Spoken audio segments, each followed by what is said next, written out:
Hey everyone, this is my third video about the modded joystick I've done so far. This one is based on the Mad Catz SE. As you can see, we've got the usual GLF for the joystick and Sanwa for the buttons. I have already put in custom artwork for Street Fighter 5. This one is a kind of different because I've removed the electronic inside and made a Padhack. A Padhack is when you're using the electronic from a pad and put it into a joystick. Let me show you. So this board coming from Hori Fighting Commander 4, and I remove everything. And here you can see the small PCB I've designed to use the front panel from the joystick. It's the same size and totally replace the original one. So this is how I bought the joystick on eBay. The paint was cheap on the top and there was some Sharpie messages on the side. I had to sand the old paint and get back the original smooth and metallic surface to put the new artwork. I removed the Sharpie messages with the magic eraser, and this is the new artwork. Here you can see the board from the Hori Fighting Commander 4. I found a great place in the MadCatz SE. It's the old position for the headset plug, and it fits really well. So we still have the switch for select left stick, D-pad or right stick since the Hori Commander is compatible. But here I've changed the lock switch for the platform selection, so it's switching between PS4 and PS3. Of course, we still have the home button and the turbo button, and I replaced them with some micro switch buttons, but you cannot hear it because of my crappy camera.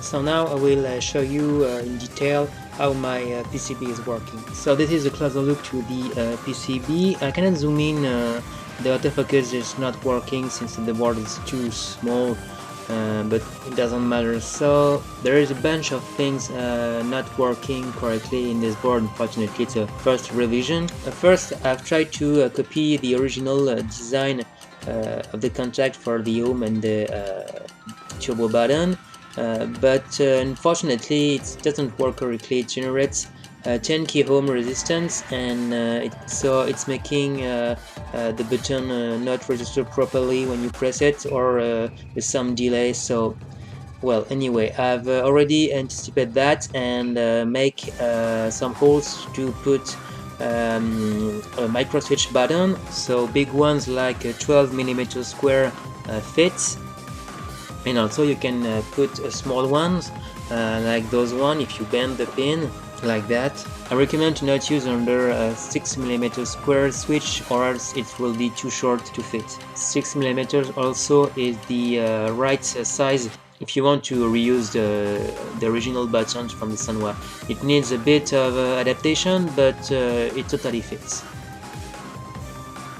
The second thing I'm not really happy about is the way to connect the dual PCB, because yes, the board is supporting dual PCB, but I will explain that later. I intend to use the kind of connector, you know, it's those one you can just crimp some ribbon cable, but unfortunately when you add the thickness of the PCB, the height of the connectors, the height of the socket, it's not fitting in the MadCatz TE, and it's barely fit in the MadCatz SE with the PCB slightly bent. So I have to use different connectors. It's working, but I have to crimp each wire from the ribbon cable one by one, and it's really tedious to do.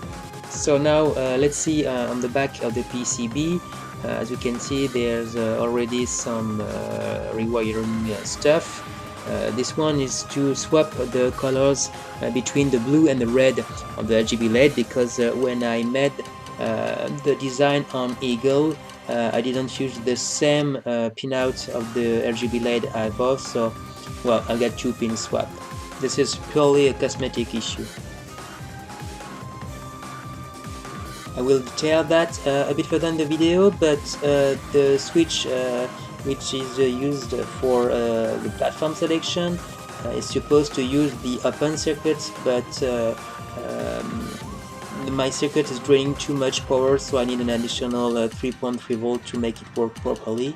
And if you have two PCBs linked to this board, it will drain even more power, so you will need plus 5 volt.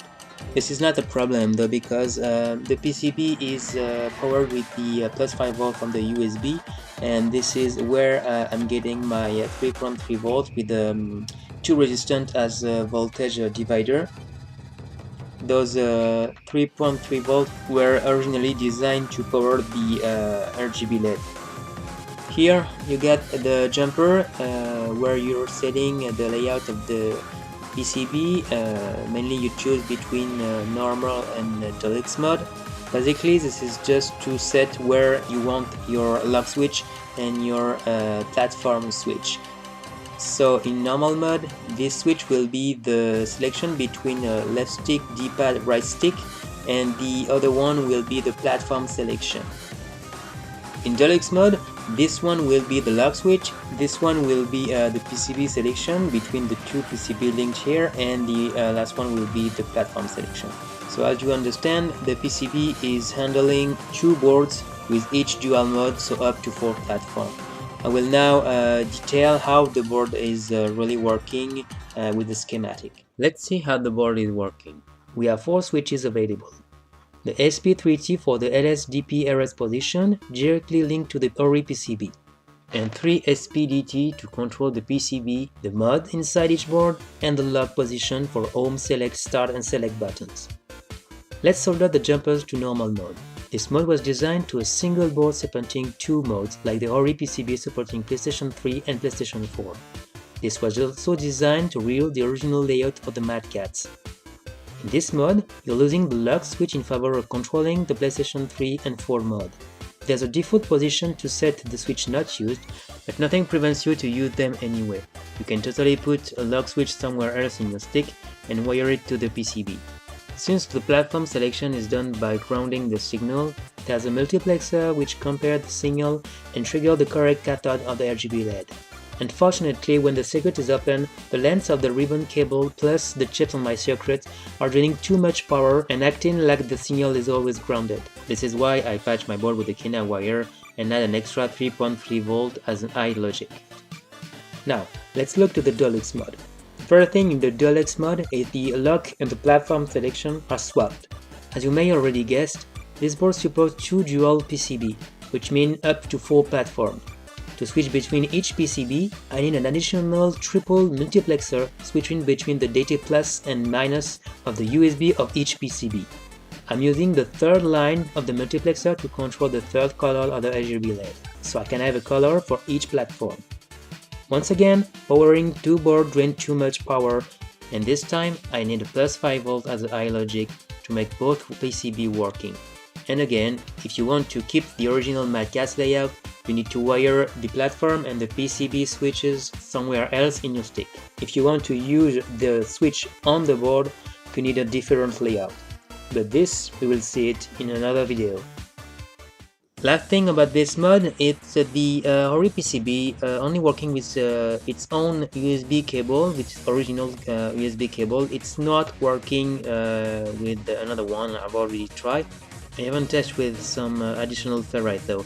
I won't do any gameplay footage because, well, I suck and, well, it's an Hori Fighting Commander 4, so there's nothing much to show you. There you go. I don't know if you can see it well, but it's the blue light for the PS4 mod. And if I switch, now it's red for the PS3 mod. So that's pretty much of it, and thanks for watching.